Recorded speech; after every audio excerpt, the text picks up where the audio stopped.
तो बच्चों, हम लोग आज क्लास 8 के फर्स्ट चैप्टर का अगला टॉपिक के बारे में इस वीडियो में जानेंगे कि क्या है। तो देखेंगे बच्चों अगला टॉपिक हमारा है क्या। तो एग्रीकल्चर इम्प्लीमेंट्स, हमारा अगला टॉपिक क्या है? Agriculture implements. तो बच्चों एग्रीकल्चर मीन्स पता है हम लोगों को कृषि होता है और इम्प्लीमेंट्स मीन्स टूल होता है। तो इससे पता चल रहा है कि हम लोग को कि जो कृषि कार्य में उपयोग होने वाले टूल ही हमारा क्या कहलाएगा? एग्रीकल्चर इम्प्लीमेंट्स कहलाएगा। एक्चुअल में क्या है? इम्प्लीमेंट्स का मतलब क्या होता है? टूल होता है। क्या होता है? टूल। तो टूल औजार, और औजार किस काम आते हैं? तो औजार हमारे किसी भी कार्य को करने में क्या तो हेल्प करता है ना, हमारे उस काम को आसान बना देता है।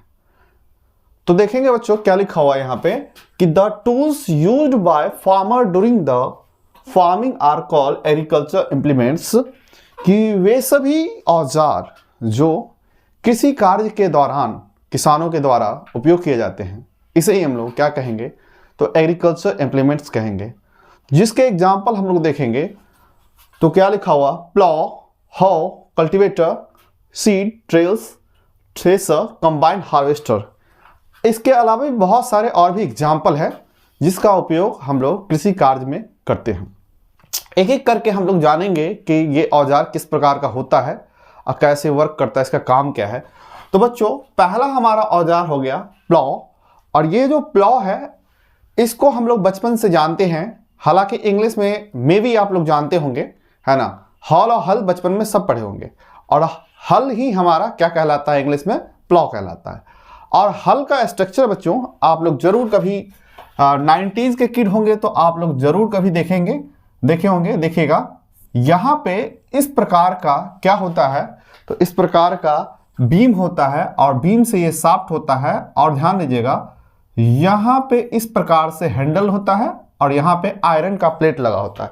हालांकि देखिएगा तो आयरन का प्लेट से पहले लकड़ी का ही यूज किया जाता था। हालांकि अभी भी पूरा बॉडी जो इसका होगा वो लकड़ी का यूज किया जाता था, और बाद में सिर्फ इसमें क्या किया गया? यहाँ पे आयरन का प्लेट लगा दिया गया। तो जिससे क्या हुआ बच्चों कि प्लॉइंग का एफिशिएंसी बढ़ गया। अब इसके बाद बच्चों देखते हैं हम लोग क्या, तो हाउ का यूज किया जाता है। हाउ मतलब होता है कुदाल, और एक्चुअल में कुदाल का जो स्ट्रक्चर होता है तो कुदाल में ये हैंडल होगा, ये हैंडल जो कि वुड का बना होता है, और हमारा ये आयरन का चौड़ा सा प्लेट होता है। आयरन का चौड़ा सा प्लेट होगा जो इस प्रकार से थोड़ा मुड़ा होता है, और ये हमारा क्या कहलाएगा? हाउ, कुदाल। अब कुदाल का काम भी हम लोग किस रूप में करते हैं? तो खेतों को तैयार करने में, या वीड्स हटाने में, खरपतवार हटाने में, साफ करने में कुदाल का यूज करते हैं। और इसके अलावा हम बात करें बच्चों तो क्या है? कल्टीवेटर। तो कल्टीवेटर हमारा प्लॉ का ही मॉडिफाइड रूप है और एक इंजीनियर का अच्छा नमूना है, जो क्या किया तो जो प्लॉ वर्क करता था उससे ज़्यादा अच्छा से और ज़्यादा एक बार में काम कौन करता था? तो कल्टीवेटर। और कल्टीवेटर को ट्रैक्टर से ड्राइव किया जाता है। तो बच्चों कल्टीवेटर के बाद हम लोग देखेंगे सीड ड्रिल्स। और अगर हम बात करें परंपरागत तौर पे, तो परंपरागत तौर पे सीड ड्रिल्स का काम ह्यूमन करते थे और बीज बोने का काम करते थे, और बाद में चल के किया इंजीनियर का एक नमूना पेश किया गया जो सीड ड्रिल्स के रूप में हम लोग जानते हैं। और ये काम क्या करता है? ये भी बुआई का काम करता है, बीज बोने का काम करता है। अगर हम बात करें इंसानों के द्वारा जो बीज बोया जाता था, तो वो बीज प्रॉपर प्लेस पे नहीं बो पाते थे।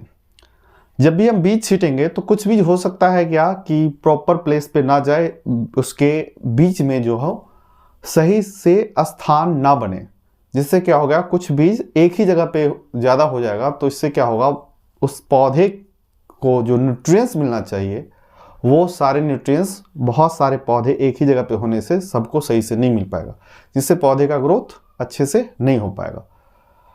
जिसके लिए क्या यूज किया जाता है? तो सीड ड्रिल का यूज किया जाता है, जो बीजों को प्रॉपर प्लेस पे क्या करता है? तो प्लेस करता है, बोता है और जिससे हमारा जो पैदावार होगा वो 9 गुने ज़्यादा होता है। तो 9 टाइम्स ज़्यादा होता है हमारा पैदावार किससे? सीड ड्रिल्स से, बीज बोने के कारण। और इसका रीजन वही है कि सारे बीज को प्रॉपर न्यूट्रिएंट्स मिलेगा, उसके रूट को प्रॉपर स्पेस मिलेगा न्यूट्रिएंट्स एब्जॉर्ब करने के लिए, इसीलिए हमारा पैदावार अच्छा होता है। और साथ ही साथ ह्यूमन लेबर का भी खर्च को ये कम किया।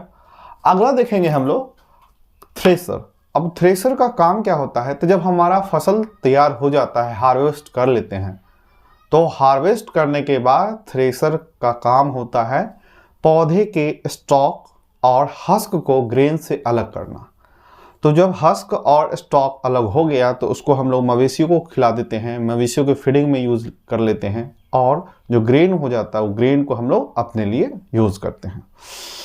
आगे बच्चों देखेंगे हम लोग कंबाइंड हार्वेस्टर। अब ये कंबाइंड हार्वेस्टर इंजीनियरिंग का एक बहुत ही अच्छा नमूना है जो एक साथ में 3 प्रकार के कार्य को परफॉर्म करते हैं, जिसमें से बच्चों देखिएगा तो हार्वेस्टिंग का काम करता है, जो फसल की कटाई होता है वो भी करता है, साथ ही साथ थ्रेशरिंग का काम भी कंबाइंड हार्वेस्टर में होता है, और सबसे लास्ट में विनोइंग का कार्य होता है। विनोइंग जिसमें क्या किया जाता है, तो जो खरपतवार बच जाता है थ्रेशरिंग के बाद जो बच जाता है उसको ग्रेन से अलग करने का काम करता है।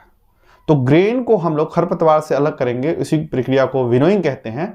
और विनोइंग में जो देखिएगा तो विनोइंग कंबाइंड हार्वेस्टर के थ्रू कार्य परफॉर्म किए जाते हैं। तो कई लोग ऐसा बोलते हैं कि हमारे समाज में ऐसे आपको मिल जाएंगे कि जो मशीन के बनने के कारण क्या हुआ, तो इंसान बेरोजगार हो गया। तो एक्चुअल में साइंस जितने भी इन्वेंशन करते हैं, इंजीनियरिंग का जितने भी नमूना पेश होता है, तो वो आदमी के काम आसान बनाने के लिए ही होता है। और देखेंगे इसमें हम लोग क्या कि जब ऐसे तर्क दिए जाते हैं तो ये हमारे मानव सभ्यता के विकास के बिल्कुल विपरीत होता है। एक रूढ़िवादी विचारधारा है। रूढ़िवादी विचारधारा इसी तरह का होता है बच्चों, जिसमें आप लोग बता सकते हैं उन लोगों को कि अगर कोई भी मशीन हमारा बना है तो हमारे फिजिकल वर्क को कम किया है और ये मौका दे रहा है कि ये काम मैं कर लेता हूँ, तुम जाके अपना दिमाग यूज़ करो, अपना इंटेलिजेंस यूज़ करो और मानव सभ्यता को और आगे ले जाओ और नए नए इन्वेंशन करो।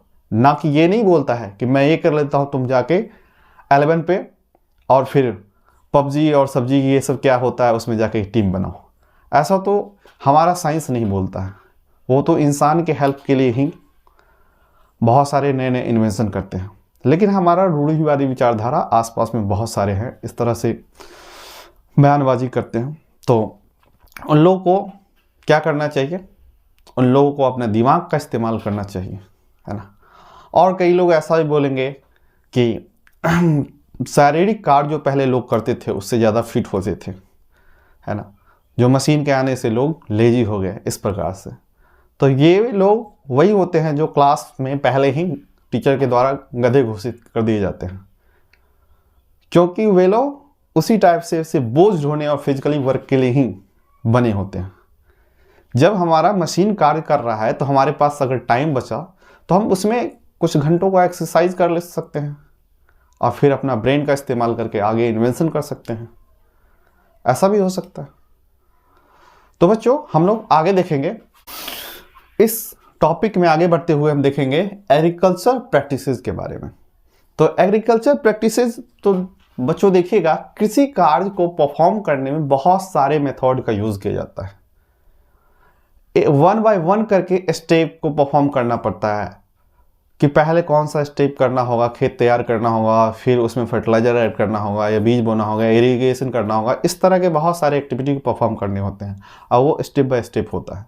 तो इसी तरह से हम लोग जिस प्रकार से कृषि कार्य किए जाते हैं, इसी प्रकार से हम लोग एक एक टॉपिक को डिटेल में जानेंगे, जिसमें देखेंगे बच्चों क्या लिखा हुआ है कि the various activities that a farmer performs to produce a good crop are called agriculture practices.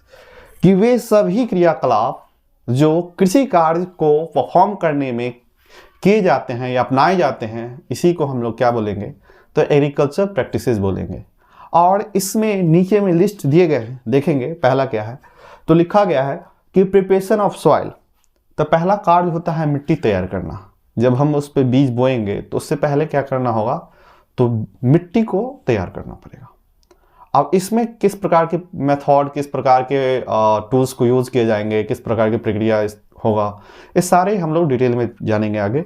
अगला देखते हैं बच्चों क्या लिखा हुआ है, एडिंग मैन्योर एंड फर्टिलाइजर। फिर हम लोग क्या करेंगे, तो मैन्योर को ऐड करेंगे या फर्टिलाइजर ऐड करेंगे। आगे फिर बच्चों देखेंगे हम लोग सोइंग ऑफ सीड्स, बीज बोने का काम किया जाएगा इसमें।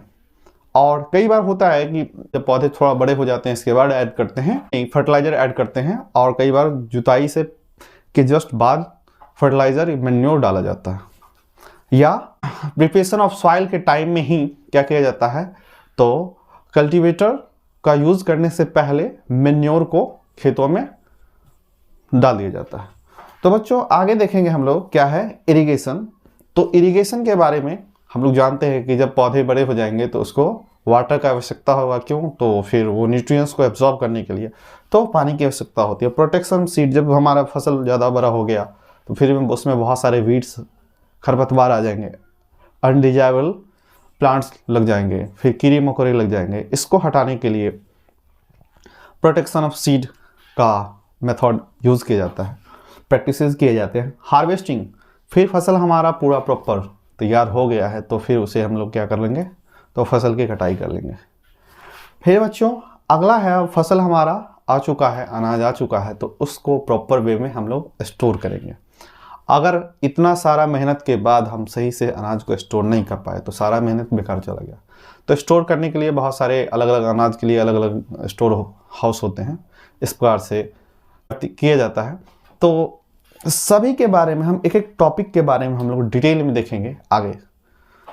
तो बच्चों आगे हम लोग देखेंगे अगला टॉपिक क्या है, प्रिपरेशन ऑफ सॉइल। जो हम लोग खेत तैयार करेंगे इसके बाद ही आगे का प्रोसेस होगा।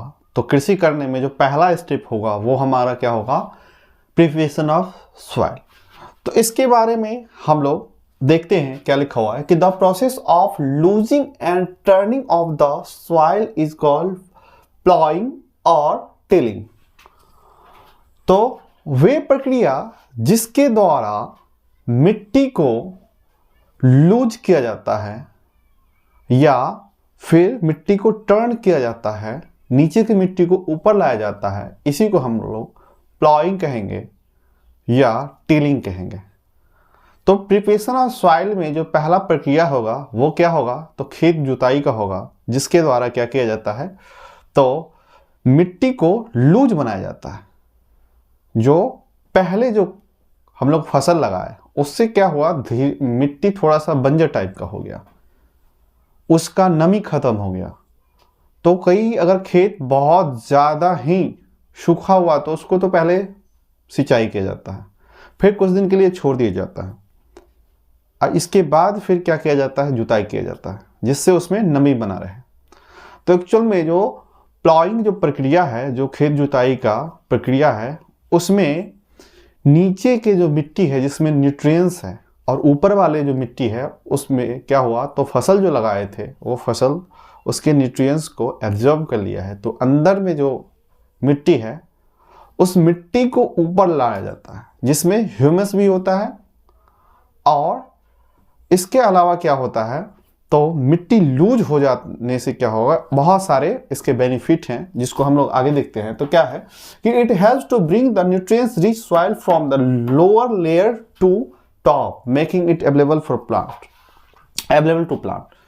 तो हम लोग देखें क्या कि प्लॉइंग प्रक्रिया के द्वारा, खेत जुताई के द्वारा क्या किया जाता है, तो नीचे के लेयर वाले मिट्टी को खोद करके जुताई करके ऊपर लाया जाता है, जिससे क्या किया जाएगा, जिससे पौधे को न्यूट्रिएंट्स मिल सके।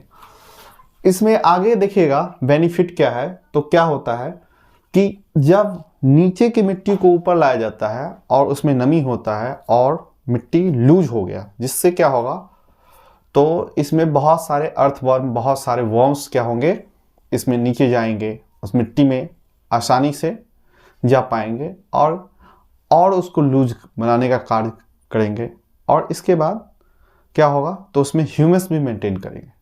तो ये अर्थवर्म के बारे में बताया गया है कि अर्थवर्म, पता ही है आप लोगों को कि किसान का दोस्त बोला गया अर्थवर्म को। तो केचुआ जो होता है वो किसान के दोस्त होते हैं। आगे देखिएगा इसके अलावा क्या क्या फायदे हैं, तो क्या लिखा हुआ है, this allow the roots to penetrate deep into the soil.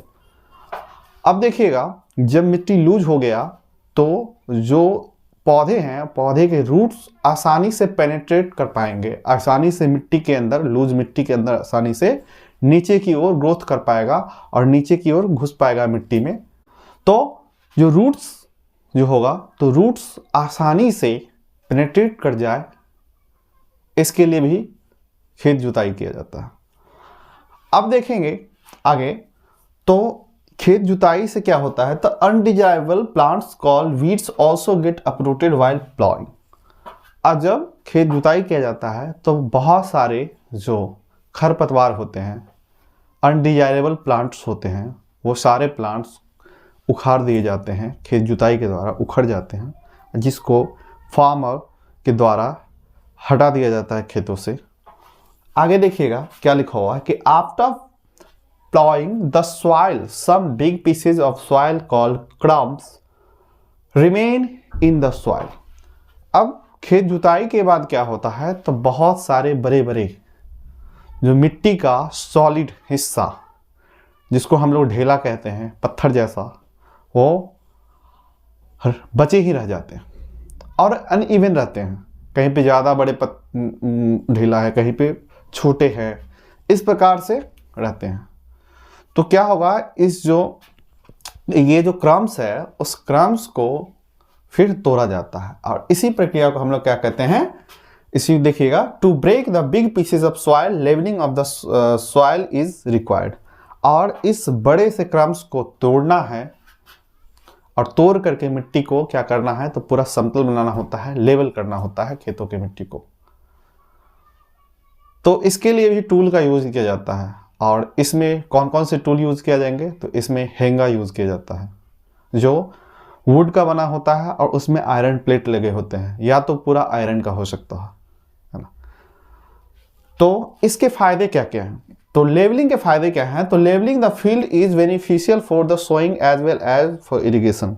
और जब मिट्टी का लेवल कर दिया गया, पूरा समतल बना दिया गया, तो हम बीज बुआई करेंगे तो बीज भी प्रॉपर प्लेस पे क्या होगा, सही से रख पाएंगे। तो जिससे क्या होगा, सिंचाई करने में भी हम लोग को हेल्प मिलेगा। तो जब बड़े बड़े क्रम्स को तोड़ दिया गया, लेवल कर दिया गया, तो सिंचाई करने में भी हम लोग को मदद मिलता है, क्योंकि जब लेवल हो गया तो हम लोगों को पता चल जाएगा कि किधर ज़्यादा नीचा है, किधर ऊंचा है खेत।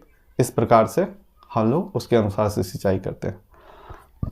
अब देखिएगा जो खेत जुताई का कार्य, तो खेत जुताई का कार्य के लिए हम लोग कई बार छोटे है स्तर पे है, बहुत छोटा जगह है, फील्ड है, तो उसको कुदाल के द्वारा भी लोग कर लेते हैं। दूसरा हल चला के, और इससे मॉडिफाइड तरीका में कल्टीवेटर यूज़ किए जाते हैं। तो कल्टीवेटर के द्वारा, कल्टीवेटर को ट्रैक्टर खींचता है और हमें पता है कि हल को मवेशियों के द्वारा खींचा जाता है। तो इसमें हो गया बैल और सांड हो गया। तो इसके द्वारा खेत जुताई का काम किया जाता है। तो बच्चों आज के क्लास में हम लोग खेत तैयार करने की प्रक्रिया को हम लोग देख लिए और इससे क्या क्या फ़ायदे होते हैं इसको भी हम लोग देख लिए। आगे आने वाले क्लास में हम लोग देखेंगे इससे अगला स्टेप, एडिंग मैन्योर और फर्टिलाइज़र। तो बच्चों अगर ये वीडियो आपको अच्छा लगा हो, इससे कुछ जानकारियाँ मिला हो, तो इस चैनल को सब्सक्राइब कीजिएगा और वीडियो को लाइक कीजिए और शेयर कीजिए और कमेंट कीजिए।